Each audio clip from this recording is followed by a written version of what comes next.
votre analyse, étant donné que nous sommes là face à une société civile qui a disparu de la circulation. Et c'est pas qu'il n'y avait pas de la matière pour qu'elle puisse sortir et s'exprimer. Il y a toujours eu de la matière pour que cette société civile-là fasse son travail. Maintenant, la question qu'on devrait se poser, est-ce qu'on a affaire à la société civile ou à des acteurs politiques déguisés en société civile?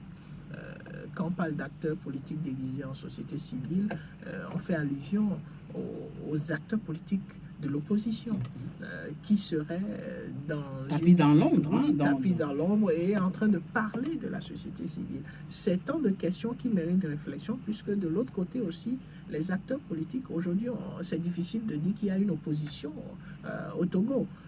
S'il y en avait, on ne la voit pas. Alors qu'il y a tellement de questions d'actualité qui auraient nécessité l'intervention de cette opposition.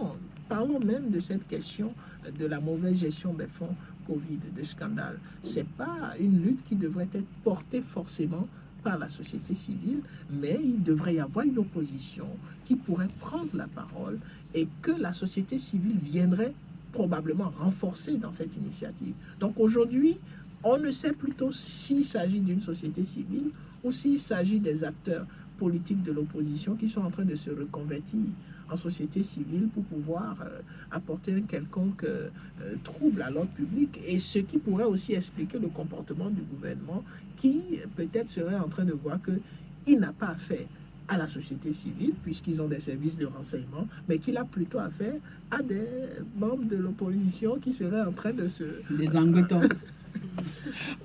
Voilà, pour sortir de ce sujet.